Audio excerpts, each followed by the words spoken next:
Welcome to Oh Brother, a podcast of three brothers trying to figure it all out, with your hosts Brandon, Colin, and Aaron. On this week's show, overwhelmed and confused.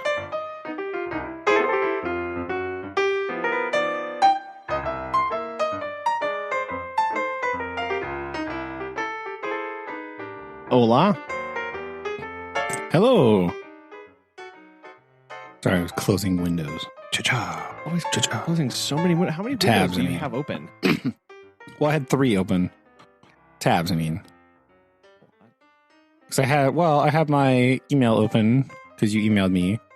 I had the URL Zoom launcher webpage open. Because, And then I had YouTube open because I was listening to random music while I was waiting. So, boom. Oh, sorry. I don't have good wait music for you. I'm so sorry. I'll try and That's all right. Try and be better next time. No problem. I just was messing around doing stuff while I was waiting for you. So, wasn't. Just got done eating. So I just popped in here and was like, oh, turn on, plug in things, go. Yeah. Pow, pow, pow, pow. Yeah. Speaking of pow. Aaron. Okay. Aaron's the pow to the wow. Oh, I was like, what? I was really worried about that segue. Like, speaking of pow, like, Boom.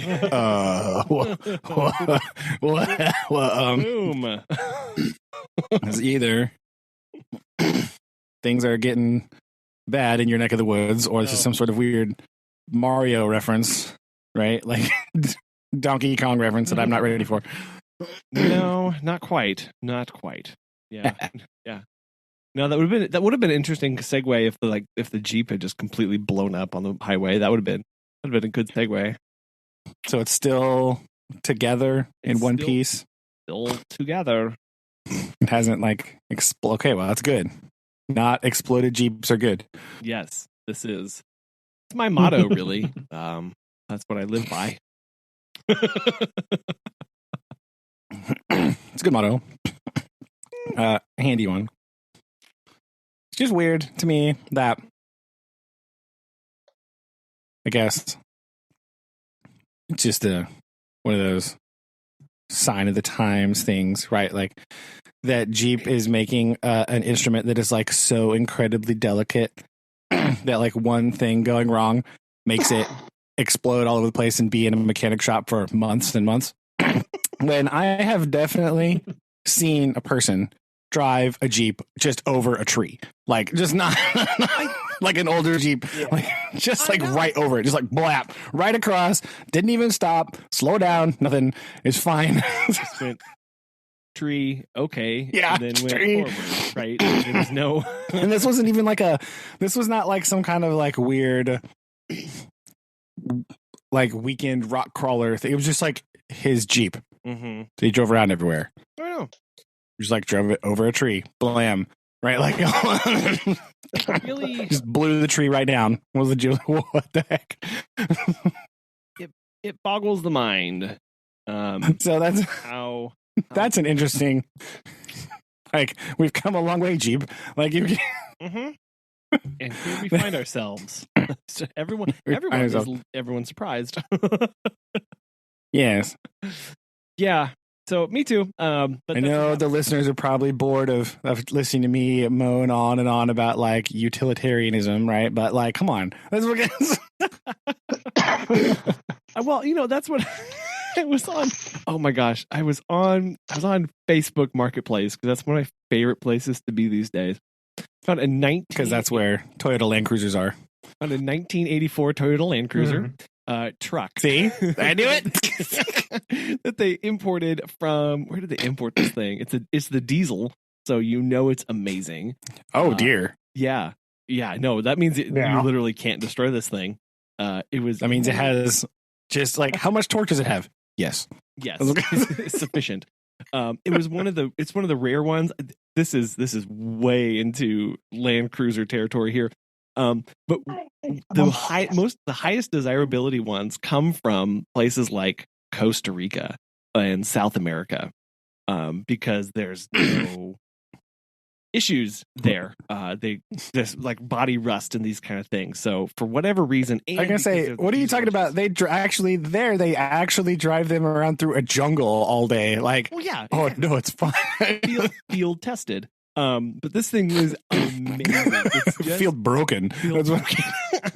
It only has, it's 1984. It only has 133,000 miles on it. Manual transmission. Oh, it's fine. It was made, I know. Those are jungle miles though, so it's at least triple. But it's one of those where it, it goes like 48 miles an hour. And it comes standard with no heat or no AC. It just is an truck. I mean, you don't need heater in Costa Rica. No. I mean, I understand there's mountains, Costa Rican listeners. You can tell me, I want to know your average low temperature. But I know there are mountains in Costa Rica. So if you get up in mountains, obviously it changes the game. But lots of other places in Costa Rica, I'm not aware that they need just tons of heat. Right. So, and here's the killer. I mean, here's the thing of like, you find these things. It's from 1984. It has 133,000 jungle miles on it. From Costa Rica. It is. It's a price on this bad boy. $20,000. Oh! For a left-hand drive diesel.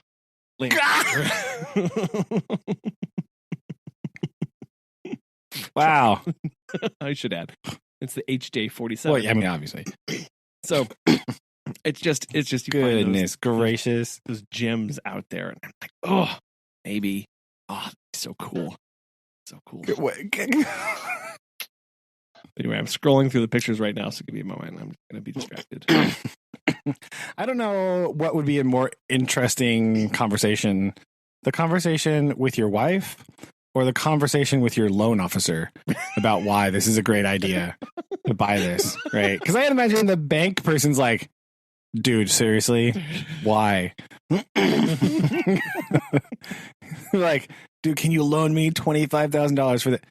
No, yeah. I will not. I'm sorry, you want to do what? Like, okay. Yeah, that's good. We are not signing off on that. To roll with me on this one. That guy's got. They gotta be like, we're never seeing this money again. It's just gonna go into parts and like. It's such is the Land Cruiser lifestyle, I guess. Just so hard to be understood. I mean, sure. Nobody understands what it means to be a true cruiser head. Is that it's ridiculous? That's not what, dear. That's not what they call themselves. That's what they do now. It's now what they're calling themselves. There are 3 clubs have just formed. Right. Cruiser head unite. Right. They're going to have sweet flags to hang off the back. Right. Like the old Boy Scout, like patrol flags. Right. Like, how we used to have those. Like, yeah. Get some patches and some. Yes. And some stickers. Got to have stickers for the back window. Spare covers. Oh, yeah. There you go. I'm all about this. So just know that's where we're headed. All right. Check your local area for the Cruiser Head Club near you. Join today. So anyway, swap meets once a month on Saturday for parts, right? Yeah. Gather on Fridays. Part out on Saturdays. Indeed. So that's all the news I bring to the world. There you go. So sorry. Broken Land Cruiser wish lists. Jungle Land Cruisers. Jungle Land Cruiser wish lists. There you go. Yeah, I don't have anything either because again, I'm not working. It's been like next Monday. Yeah. It's the confidence that sells it. I forgot what day it was.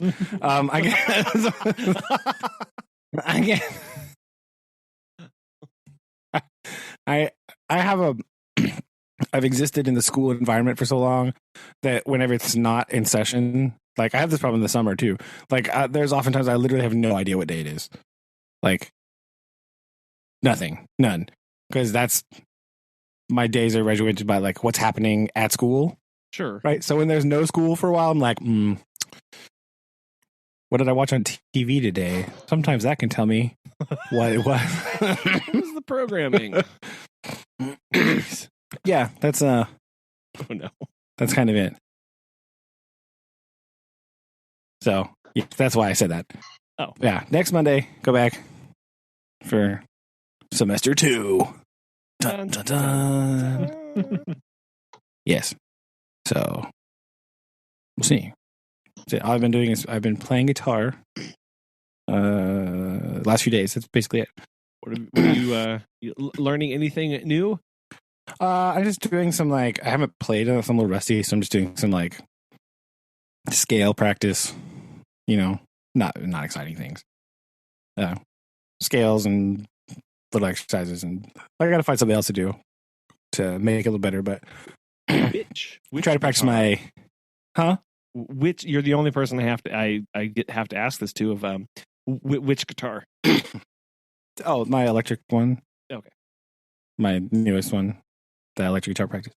Gotcha. Yeah, play with that, doing some stuff, just kind of getting, you know, trying to do something constructive. That's about it though. And I got again. It's hard because you know, like online, they're like, "Oh, make sure you practice." Like, that's a vague term. Like that's sort of the overwhelming part. Sometimes, like practice. What exactly? Like, well, you know that's a really good point.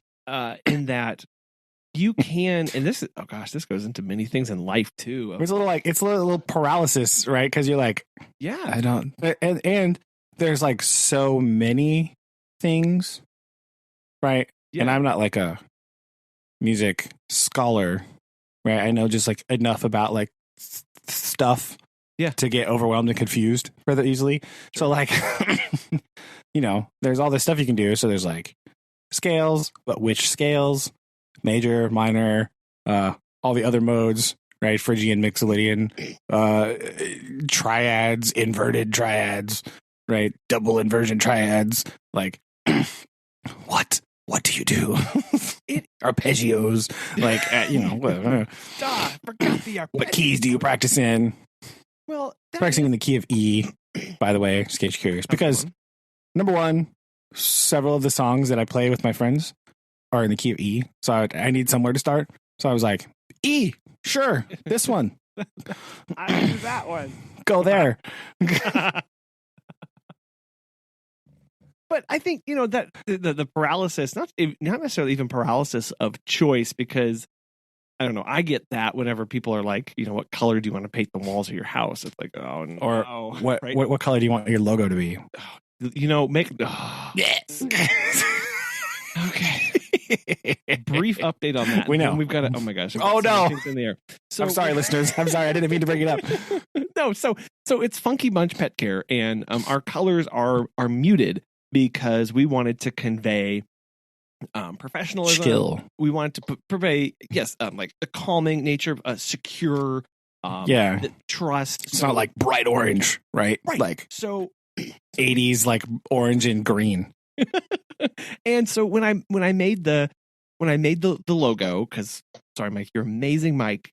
Anyway, and I made the logo. I kind of made the cat and dog just a little silly, right? The dog's wearing a top hat and has some glasses on, and the cat has a hat on. Perfect, too, right? So they're a little silly.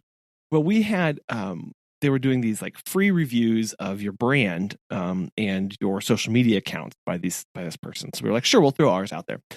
And she was like, everything else looks fine, but I want to talk to you about branding. And I was like, oh no, please don't. Yeah. It was like, this has been a great source of consternation for me for many months. It was like my marriage barely survived.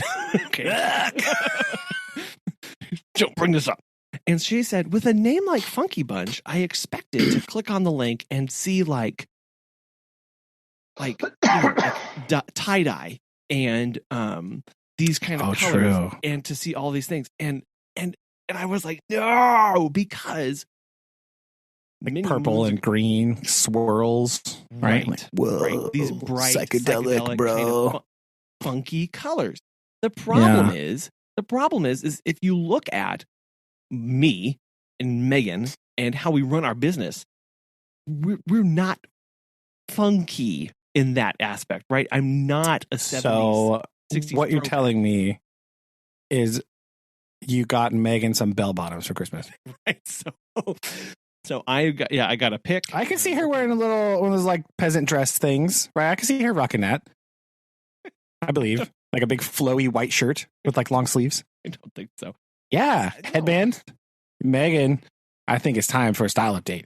It'd be good. Right? Like it's just angly earrings.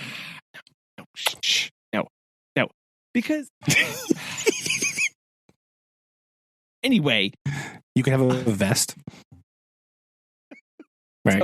So that just brought up all these thoughts that we had because she and I had thought about that of like, does this name fit the brand and fit everything that we're trying to do? And ultimately we decided to stick with the name but not do funky colors because that's not us, right? And I don't like I want people to get that like we're fun, but I don't want them to not think we're not professional or something like that. So anyway, because I didn't think I show up to do dog walking and I'm wearing a tie-dye shirt. I don't that's not going to speak to many perfect people.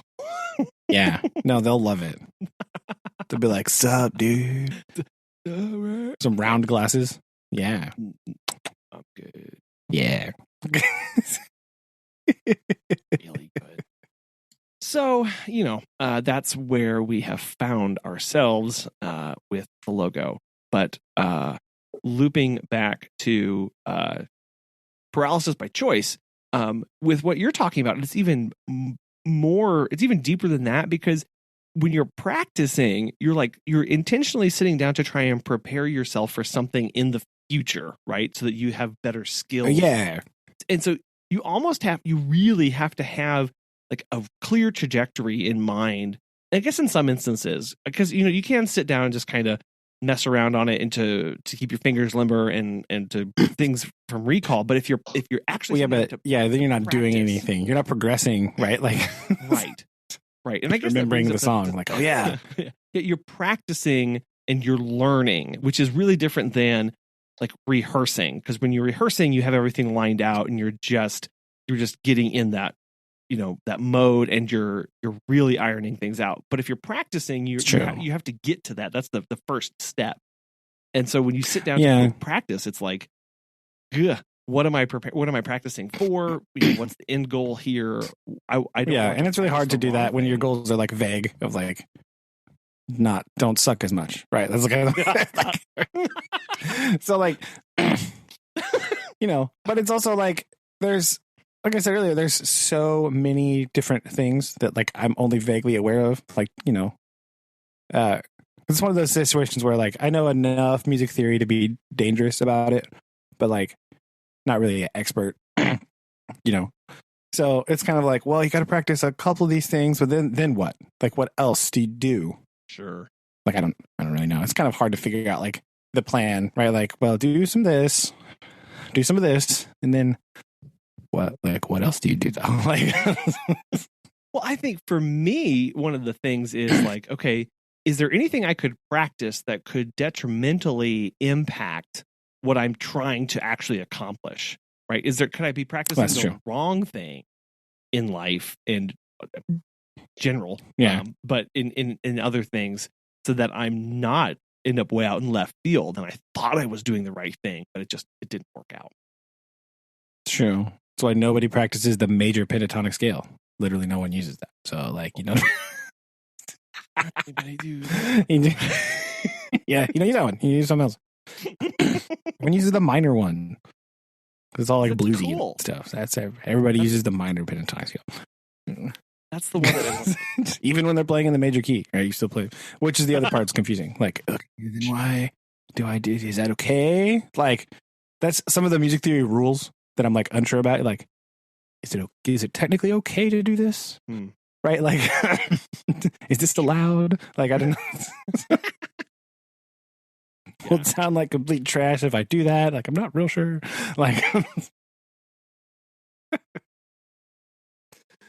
but yeah, it's it can be overwhelming and just weird, right? Like, well, I don't know. So I started there. We're just going to do that for a while and see how it goes. But just to run over some stuff and like just have something to practice to just, because again, haven't actually played with anybody in a long time for reasons, obvious reasons, right? So like, right.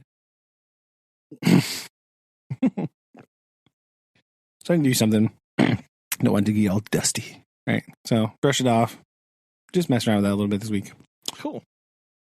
That's really it. Airman. How are things in Oklahoma? Where the wind blows. Are they okay? Are they okay? Nah.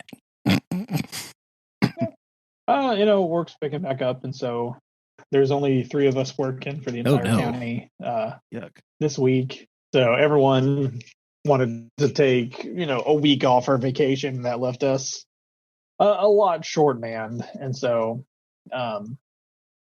just a little crazy. We're getting some of Shelby's friends coming up from Alabama tomorrow, and so we're gonna have New Year's festivities coming up.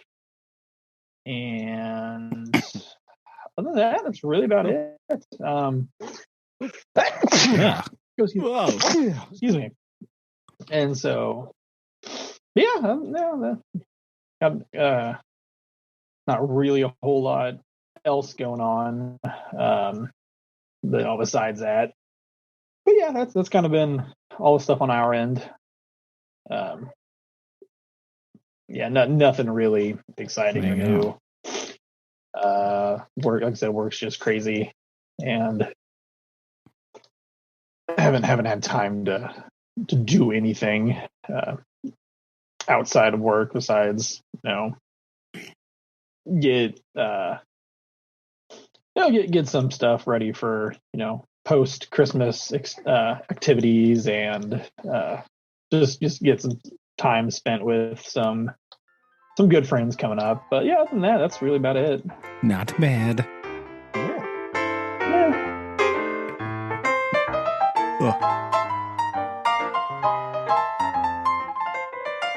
Well then, I believe I have a question. Oh, okay. Since gird my loins.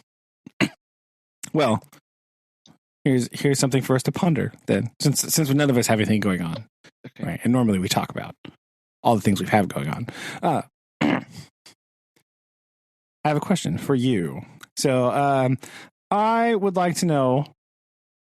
Well, let me start here. I thought of this question again. I had this in the back of my mind for a long time, but I had never had the place to bring it up until I was partaking with one of our favorite Christmas traditions with Susan, and that is, of course, watching the Muppet Christmas Carol.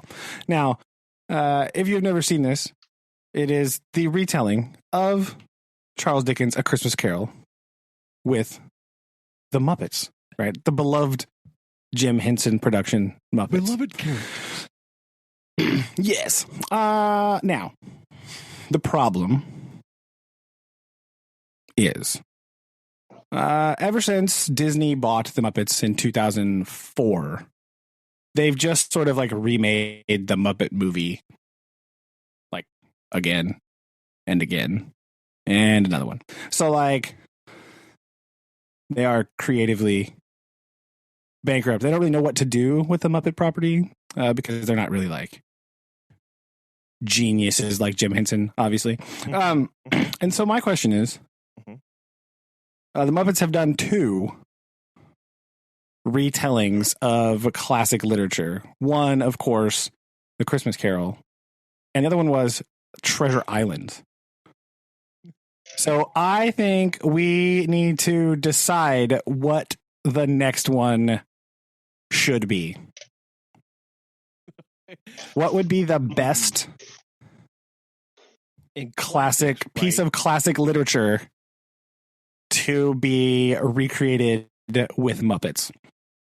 I want to know your thoughts. I want to know your thoughts on this question because I know the Muppets are near and dear to all of our hearts. Yeah, right. Okay. That's what I started thinking about that today, and I didn't get very far because I was like, "Oh no, there's so many." I didn't know. Okay. So initial, like you said of like I think that would be I think that so because like that it needs to be somewhat familiar enough with the audience to get it, but then like also with like the parents obviously, and then it kind of introduces the kids to that story, that classic story, which is again that's what Treasure Island did, and Christmas Carol did that. I mean, everybody knows Christmas Carol. But the little kids didn't, and then they watched the Muppets and they're like, "Oh, this story's great," and they did a really good job. So again, Jim Henson, genius. So I was just wondering what your thoughts on this were, because I think it would be fun to like Dreamcast the Muppet Adventure movie, the next one. Okay, so I have. So I want your initial thoughts. Well. So for me, I don't know. I'm trying to think about maybe like why the Muppets worked so well in the retelling of the Christmas Carol and Treasure Island. What was it about them that made them fit those stories so well? And I think part of it is the familiarity. Yes. Right. Yeah. It's yes, because they are really common, or they're well known. And so you do have, you can't pick an obscure one. If you so Scarlet Pimpernel is out. Got it. Out. Yeah. And so I don't know if you want to. Maybe they could do Animal Farm. They could make a redo. Wait, what? That one's a little too heavy. Okay, a little too dark. So I actually have two that come to mind immediately. One is actually staying with Charles Dickens, Oliver Twist. Oh, good might be call. Might be a good one. And then the other one that I'll throw out there for your consideration is Huckleberry Finn. Oh, snap. That'd be pretty good. Now, my only reservation with old Huck Finn, I like that idea because it's very like adventuresome, right? But that gets a little like heavy in there too. But I think they could. I mean, so does A Christmas Carol, though, right? There's some heavy stuff there, so they could really do a good job of like making it accessible. You know what I mean? Making those heavy themes in Huck Finn accessible. And then again, if Huck Finn is too heavy, you could always do like Tom Sawyer, right? It's a little more lighthearted.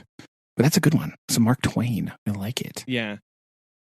Because I'm also trying to think of who, like, I don't know, maybe we can get into, maybe we'll pick a book and then we'll do the casting of it later. But I'm right.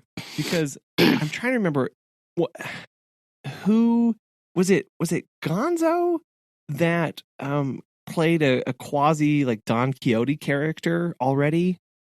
Now I was thinking that too, because I had also thought Don Quixote would be perfect for Gonzo, right? Because I can see that. I don't know.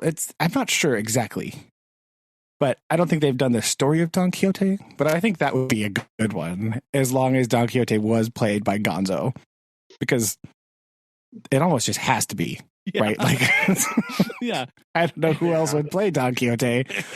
But I think that would be fun, because that's like a fun, like meandering, like adventure kind of story.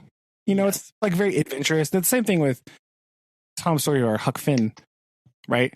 Those are very like adventuresome, and I think that would be a really good vehicle for the Muppets to do. I'm not super familiar with a lot of the details of Don Quixote anymore, because I haven't like read that in like a million years, but I definitely feel Gonzo as Don Quixote would be just beautiful. It's kind of, he kind of goes he loses his mind after reading so many books, right? And then he decides that that's what he is. He is a knight, and he recruits Sancho to go along with him and goes on just these adventures. So you could see how very easily, like, whether it struck true to the book or not, right? He could just do adventures as Don Quixote. Yeah, we could like draw inspiration from those. But although the thing I think that made Treasure Island and specifically A Christmas Carol so good is they stuck very close to the book. Yeah, right. Like that's true. But I think you could. There's some leak because Don Quixote does do like a lot, so you could pick like some of the highlights. And that book is really long. We're not trying to do an exhaustive cover. So anyway, not a 3.5 hour presentation of Don Quixote featuring Gonzo. So anyway, those are mine right now. What did I say? What did I say? I said Oliver Twist, Huck Finn, and Don Quixote. Yeah. I like it. I don't know. I'll do some more thinking here because I think. Aaron, what are you thinking? Well, for some reason, the first thing that popped in my mind when he said, classic literature, my mind kind of reverted back to all of the those random books that we had to read when like we were in middle school. And so for some reason, my first thought was like, The Great Gatsby. And I was like, well, hold on now. See. And so I had to kind of pull back the reins a little bit. But you said kind of that Christmas theme, and for some other reason, my brain's not fully focused on coming up with ideas because I'm trying to think of films or books that have been, I don't say like remade a bunch of times, but are very like popular in that respects, because the standalone films that came out not that long ago from the Muppets, like there's one like 2 or 3 years ago that came out, and I was like, oh wow, that was a good movie. And then there's another one that came out like 2014. But they're not very memorable, right? Because it's just kind of like and so the Muppet movie version 7, right? So like yeah, it's good because I mean they have the big ensemble casts, so like that's what they do. But again, I think we can be more creative with the idea here. Why I wanted to ask this question. And so the only other thing that popped into my mind just so briefly was like a watered down version of because it's a Christmas film. And having Gonzo, running through the, or crawling through the air vents just seems like really appealing to me. But as far as like literature goes, I'm trying to think of a random thing off the top of my head that like makes sense and that people like understand of all ages, and people that are older kind of have that nostalgic, like, oh hey, yeah, I remember this. Oh jeepers, I can't even think of one that was just like, oh yeah, that that's what this is. And because there's a lot of and the other problem is you need sort of a big cast, right? Like a lot of them I could think about earlier were like, well, you need like 4 people for that, and there's 6,000 Muppets, so you need I need something. I got it. Moby Dick. Now I thought about that. You could do Moby Dick, I suppose. It's a little heavy. Again. But most of these very classics serious. They're going to go through. Look, here's what the classics are. It's like a dystopian future. It is people recovering from like wars where these things were written, or these really deep, sinister, allegorical tales of psychological unraveling through whatever. So it's like it's true. Like I don't. What do you want him to do? Heart of Darkness? Well, that's why I was trying to think of something else. Yeah, I was trying to think of something like very adventure-y. Yeah. Right? But the problem is I got a little stuck. Ooh, I got one. The Jungle Book. See, maybe. But again, they're already all animals. And I don't know how like. And that's what's perfect about it. You just recreate those same characters just with Muppets, like instead. Yes. Well, I mean, my mind went to something like Jules Verne, like Around the World in 80 Days, right? They're very like adventure-y. They go off, and there's a whole bunch of people, Robinson Crusoe. Somebody's, yeah. Well, Robinson Crusoe, there's two people. No, it's Friday. No, Friday, right. My first entry, actually, my first official entry, The Three Musketeers. That was okay. I was gonna. So when I was thinking about Don Quixote, that was my follow up to that one. Was that Three Musketeers would actually be a really good one, because you talk about large cast. Yeah, you've got there's like a million people in that story coming and going, and all sorts of intrigue and whatever. Yeah, I could definitely see how you could make that. Yeah, one. And there's a lot of room in that movie for like live action like actors also. Like the evil count guy or whatever could be an actor. Right, because I think the thing that makes the Muppet movies really good, and again, why the number one thing that makes Christmas Carol and Muppet Treasure Island beautiful. Number one, the Muppet Christmas Carol has Michael Caine is in that movie. All right, Sir Michael Caine is Ebenezer Scrooge. All right, just stop. Yeah, full stop. Like that movie is already brilliant. All right, and Muppet Treasure Island. Long John Silver is played by Tim Curry, for crying out loud. Okay, so like, if you have somebody like that in your movie, it's just going to really help bolster everybody, because it's going to be so good, because those people are so good at acting.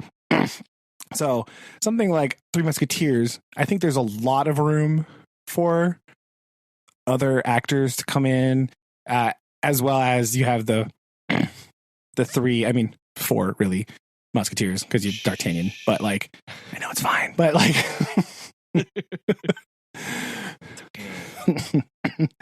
I think that would be a good one. I like that one. Yeah, I think of what we've said so far, I like that one the best. Unless you want to go way back and try and do the Iliad. That'd be kind of daunting. I think a Muppet Odyssey actually might be kind of sweet, right? Like, well, I was thinking about like Kermit as Odysseus, right? Like that would be so good. Of like, what is it? Clash of the Titans? Yeah, right. Like, I think something like that would be like pretty dope. I think I don't know about the Iliad, but I think the Odyssey would be a better Muppet movie. Yeah. Because they do all the stuff. There's the Cyclops and the thing and the traveling and the boat and all the crew, right? Like, it's like a million people. I think that would be pretty good. My other suggestion, because I went with like swashbuckly, right? What about Muppet Robin Hood? Ah. Yeah. Yeah. Yeah. Yeah. I can think or if you want to go like real crazy, you could do Ivanhoe. Just saying. That might be a bit much. Robin Hood's in that one, but like I think maybe Robin Hood might be a little safer bet. But like, I think Robin Hood could be really fun because you have all the merry men, right? You have Maid Marian, so you could have a Kermit the Frog, Miss Piggy thing going on, right? Because you got to have that, obviously. I think Prince John could be some sort of actor. Could get a really good Prince John, I think that would be good too. Okay, so what do we have so far? We've had I threw out Huck Finn. Yeah. What have I said? What words have I said? You said Huck Finn and Don Quixote. Oh no, I'm sorry. I didn't use that. Okay, and Aaron threw out. Aaron, what'd you say? Die Hard. No, not right now. Not about Die Hard. And well, that or like Clash of the Titans. There's another thing that kind of pops in my head. I don't know why, but the Angels in the Outfield movie. Remake of that. Look how No, because that movie is perfect already, and we don't need to change it. Yeah. We're like, we need a Muppets retelling of a classic literature, and everyone's like Die Hard and Angels in the Outfield. Angels in the Outfield. Wait.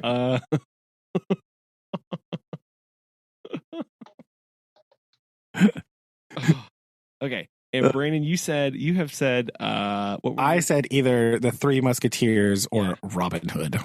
Yeah, I like those. So Huck Finn, Don Quixote, Clash of the Titans, Three Musketeers, The Odyssey, Robin Hood. Where are we thinking? What are we thinking on this? I don't know. I don't know which one would be the best one. Because you need like a lot of people, right? Yeah. Possibly some singing. You don't know if the Odyssey has room for lots of song, right? I don't know. Yeah. Yeah. Yeah, it's hard. And I really like the Tom Sawyer Huck Finn idea. Yeah. That could be good too. Or you also said Oliver Twist. I did, right? but that one also touches on some, some hard topics That's true. of like child labor and I think the fact that it's already set in Dickensian London is like we did already have that. Much. So like wait a minute. Wait a minute. Let me write this down. Gulliver's Travels? Oh. Ooh. Yeah. Yeah. Because that is Gulliver's Travels. Very adventure-y, multiple locations. Yeah. And it's a very big story. Literally at one point, if I recall. Yes. Is Journey to the Center of the Earth pretty big too? I don't remember like how many other people. There's like a small group that goes on the huge grand adventure, but I don't know about how many other people they encounter. Because I was thinking about that one with other Jules Verne ones, but the problem with Jules Verne is it's like a very small group usually, right? Like even 20,000 Leagues Under the Sea, it's like a dude and Captain Nemo. But you're like, okay, that could be the fun part of it of just adding random characters. That's true. That is a good point. Like how to broaden the scope, right? Yeah, because that's what Treasure Island did. Is like, yeah, there's a lot of characters like in the book, but none of them were really truly brought to life until Muppet Treasure. Like, can you not remember? Yeah, that's true. Long John shot him. But Dead Tom's always been dead. That's why it's called Dead Tom. That's true. Like, that's a great point. I do like that part. So that is a good point. Because, like, yeah. But I mean, that's why something like, I guess like 20,000 Leagues Under the Sea, you would have like the whole Nautilus crew, right, to fill. Whereas I'm pretty sure Journey to the Center of the Earth is like two dudes in a cave most of the time. Yeah. So, seeing like. things. Well, I think what's the speaking of like 2,000 Leagues, the movie League of Extraordinary Gentlemen. I think just having something like that random amount of casting would be quite interesting because like that just I like that movie's so weird. Man, I don't. But I think it's still would hold up enough to add, as goofy and silly as that movie is, add that with semi-actiony appeal of the Muppets. That's true. But I think pretty well. I only question about like a lot of the people in that story. I don't think anybody has any idea who they are. Right? Like, can you be like, oh man, Alan Quartermain what? Who the heck is that? You know what I mean? Like, so that is a very interesting movie. We can talk about that another time, maybe, because that movie is so weird. But like,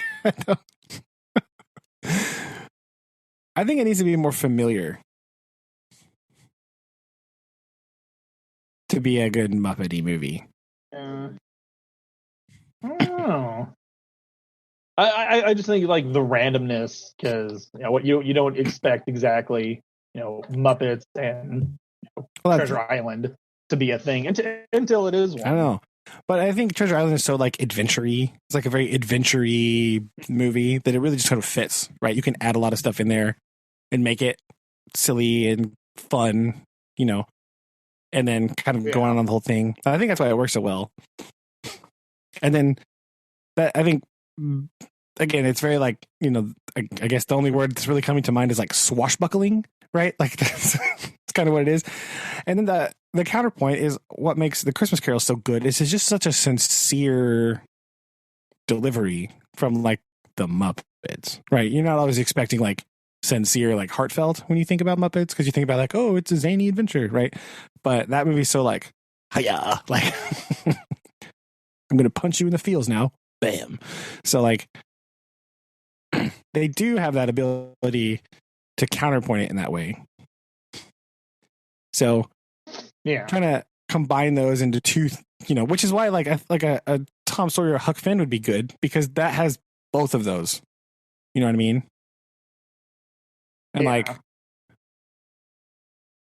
some of the Three Musketeers stuff, it's also in there a little bit, but then you could have like Gonzo sword fighting, which would be hilarious. So that would be great. I think.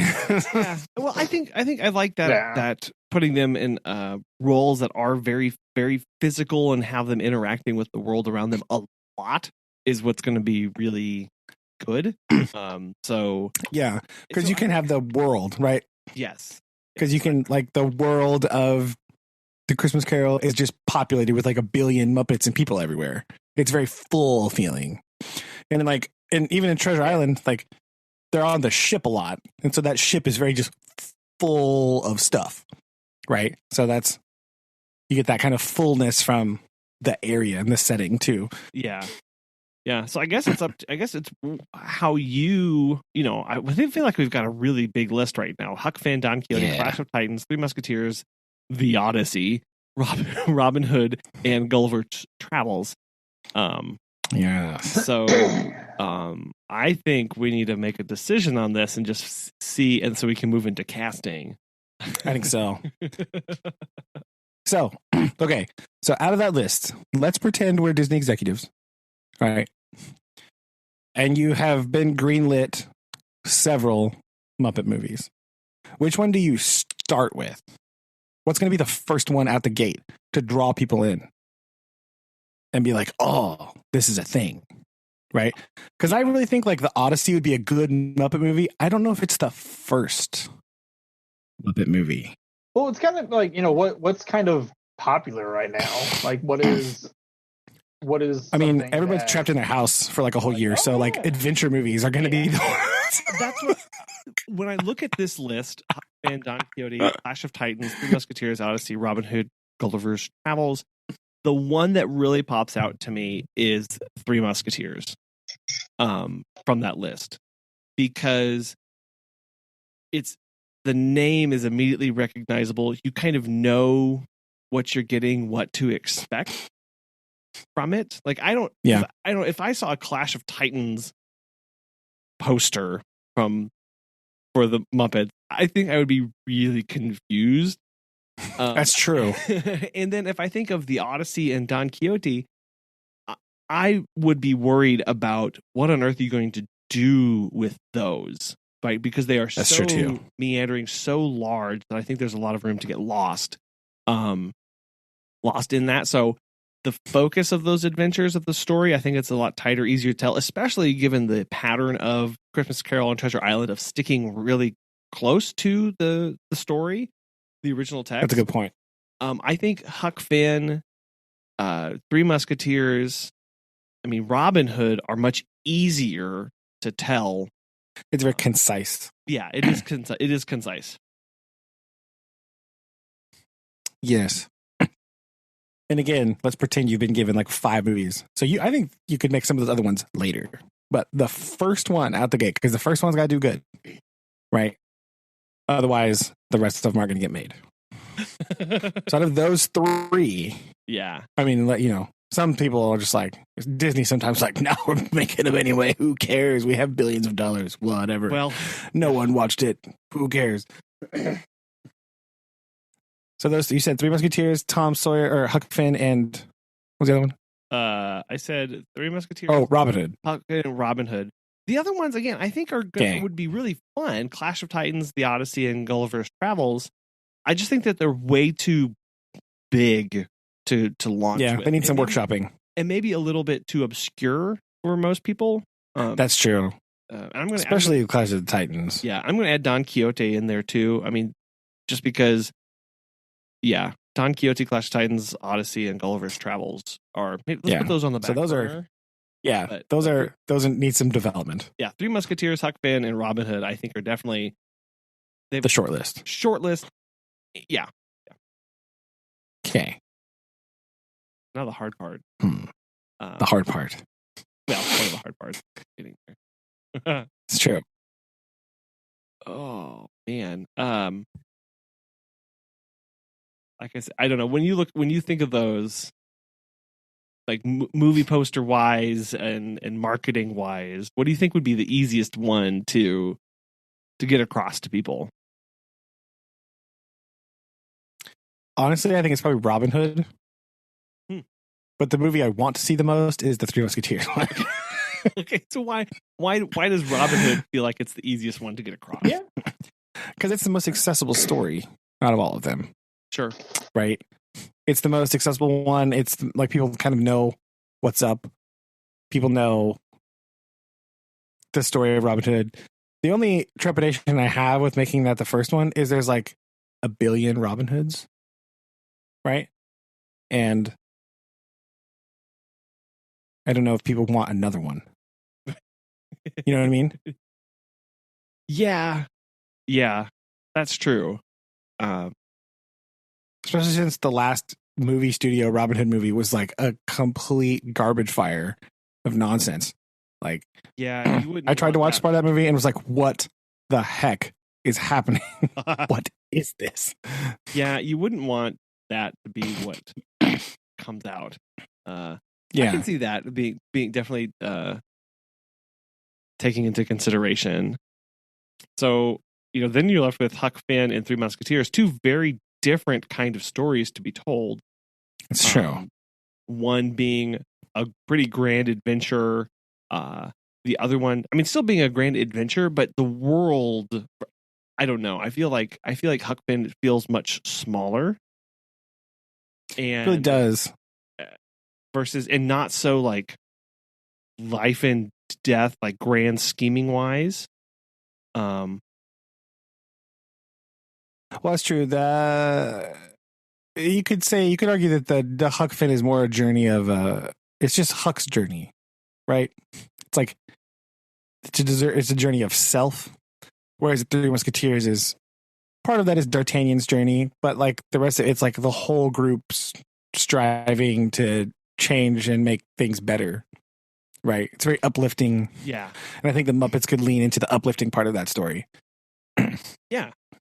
Because there is Huck Finn is kind of just an adventure, but the Three Musketeers has a culmination right at the end. Like things are accomplished. Yeah, Huck Finn has a lot of internal struggle. Yeah, right. He deals with a lot of that. A lot of Huck's demons are inside, right? Like Three Musketeers has a bad guy, right? You're like, hey, look, that's the bad guy. So like, I feel like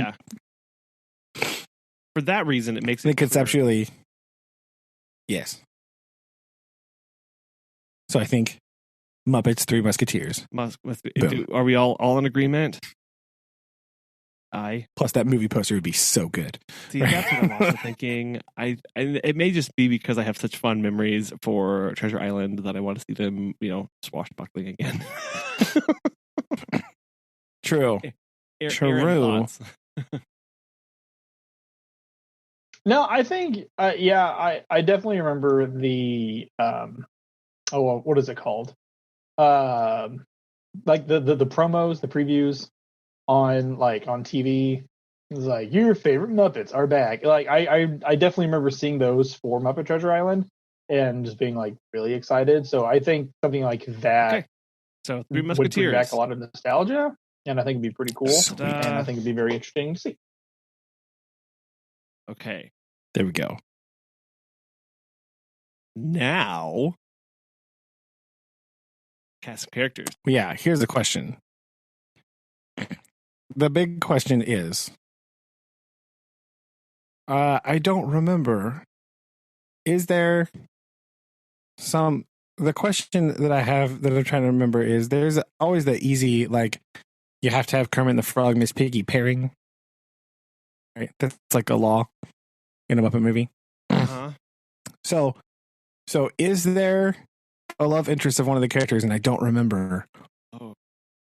Well, that's true. They fabricated. They stuck it in there. They made him like bin gun. They made it Miss Piggy. So never mind. Okay. Or Treasure Island in general. Yeah. Yeah, they just made it up. So that's the good point. All right. Never mind. Okay. Well, yeah, there wasn't like in. So Yeah. There you go, Aaron. Aaron saved the day again. Thanks, Aaron. So, follow-up question. Okay. Three Musketeers. Athos, Porthos, Artemis. Okay. Plus D'Artagnan. Do you make all of them Muppets, or do you make D'Artagnan also an actor? D'Artagnan is an actor. And I think the easy one would be Kermit, Fozzie, Gonzo as the Three Musketeers, right? Right? Yeah. Yeah. No, Okay. Yeah. Obviously. Put them in those roles for sure. Yeah, I think that's almost necessary, really, right? Like, Yeah. Okay, no. We could. I'm not familiar enough with that story at this moment to like determine which one should be which, but I think that the actual Three Musketeers probably should be Kermit, Fozzie, Gonzo. Yes. We can think absolutely. just but like. Well, so okay, so I had to pull up the plot summary, and because That's what I'm doing right now. There is, I do remember this. Lady De Winter is there is some interest between her and D'Artagnan. So, but they don't like each other later because she goes somewhere else. So, like, you might be able to put a little intrigue there with Miss Piggy, but rewrite it so something actually happens. But well, that's what I'm saying, because I thought so. So that would be like, is Kermit D'Artagnan, or is Kermit just one of the Musketeers? That would be the question. Oh, right. But you could just have. Sorry. Yeah, but if you did that, you could also have us like a counterpoint story where like maybe their relationship doesn't work out, but then Kermit falls in love with some right, something, yeah, one of her, somebody else at court or something like that. So that might work. Yeah, you could just write her into something, right? Okay, so who plays the cardinal? Who plays the cardinal? When I think Planchette, the little servant guy, that's got to be Rizzo. Right. You can. Yes. Yep. You have to do that one. You could add him in there. Uh-huh. Yeah, that was the Cardinal. So that should probably be another actor too, right? So that you could have D'Artagnan and the Cardinal. Yeah. Yeah. Yeah. Okay, I got it. Ready for the ringer? Cardinal? Gary Oldman. Gary Oldman.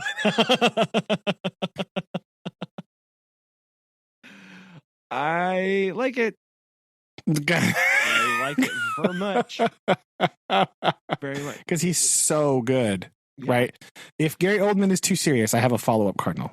Okay. I mean, I'm fine with him because you think of the other kind of caliber of actors that they had in the other two. So who's your not so serious? Tom Hanks. No,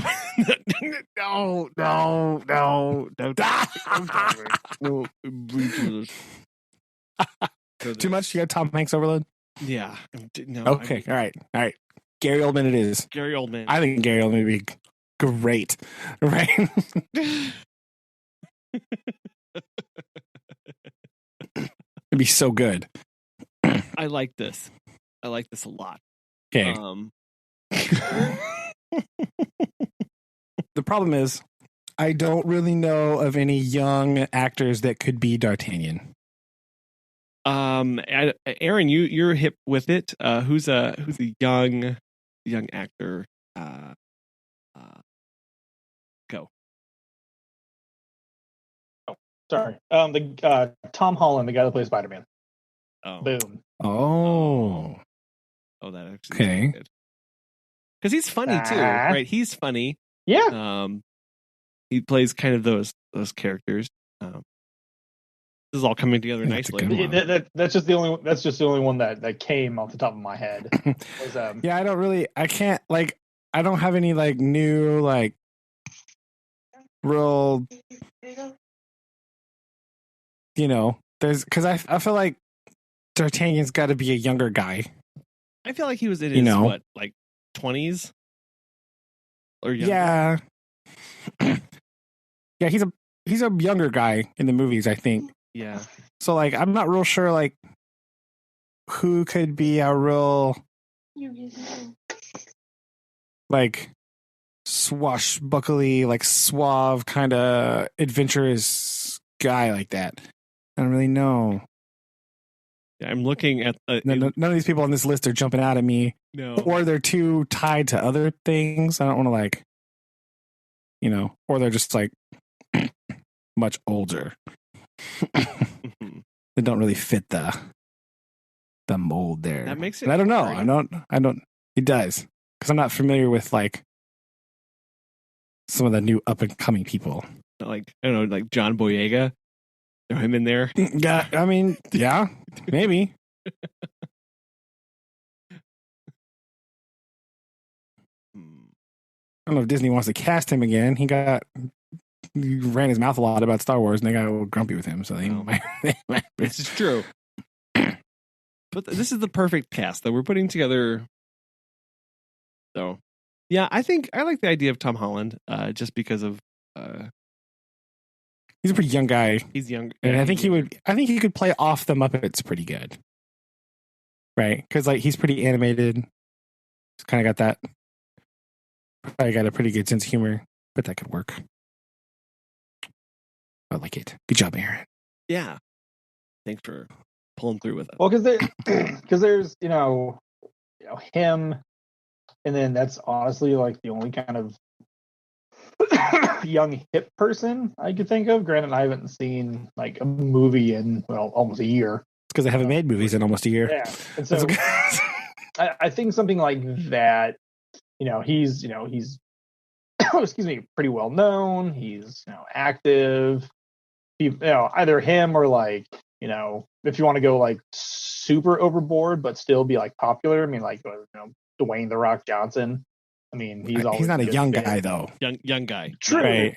But he's not like because D'Artagnan's like a young strapping guy, right? And then he meets up with because he's pretty young. I feel like, or I always got the sense that he was younger. So like, even though I do love The Rock,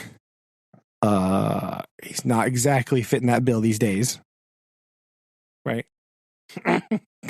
True, but no. I think he's still the popularity of him is still pretty big. That's true, but I don't know if he's ready for. And plus, that's definitely like something extremely over the top for the Muppets. To be like, oh yeah, here's this young guy, and then like some massive behemoth shows up, and it's like, oh, it's yeah. That was just my thought of either going something that makes sense and or something extremely over the top. Maybe we'll find a spot for him in one of the other ones, right? Maybe. Yeah. Die Hard the Muppet. No. He plays Hans. I love no. It. I had forgotten that Milady de Winter was married to Athos, and they got divorced. So I don't know how exactly you play that together. Well, if you just make them still married, and then maybe find D'Artagnan somebody else, then you could make Athos be Kermit. Yes. Yeah. Right. There you go. And then like you could have D'Artagnan like flirting or being in love with one of her like maids or something, like one of her ladies of court or something like that. Right. That would work. He could fall in love with one of the other ladies in the court there. That could work. You could work around that a little bit, make it more Muppety. Yes. Well, he does fall in love with the Queen's seamstress, D'Artagnan. So you could make that. There we go. So that's fine. We'll just make Lady de Winter and Kermit still married, and then you can have the seamstress lady be somebody else, we don't know. Some actress person who I don't know. This could be good. Yes. So Athos is Kermit, and I have descriptions for you. Porthos, is fashionable of clothes, keen to make fortune for himself, the least cerebral of the quartet. He compensates with his Homeric strength of body and character. What's the other one?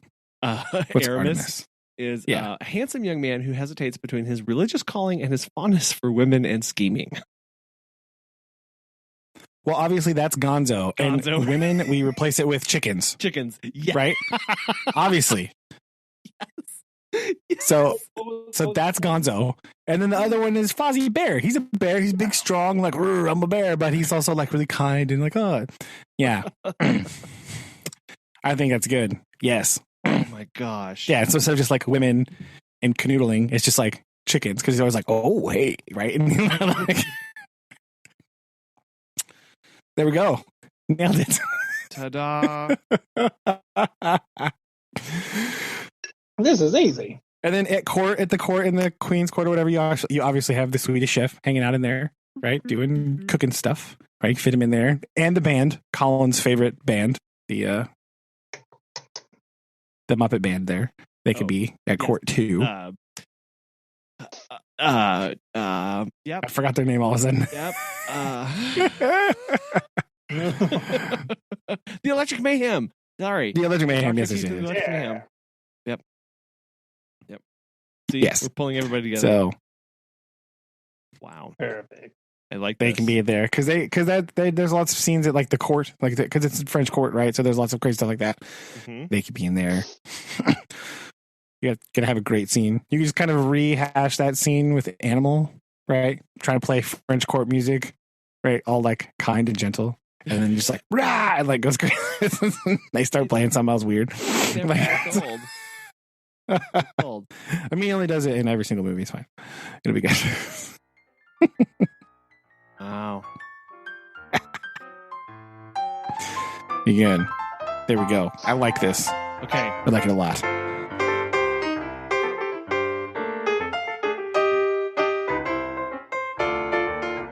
Well, Disney, you're welcome. We appreciate that. You can send your royalty checks to the contact information that'll be listed in the show notes that you can find at obrotherpodcast.com. We look forward to working with you and partnering with you on writing this. It's been really good. That's true. It'll be great. Contact with. Yeah, let us know, and we'll help you get this sorted out so that we can have. I really now want to see the Muppets 3 Musketeers. It'd be great. Wow. Cool. Well, I'm looking forward to this coming out in 2025. It'd be perfect. So good.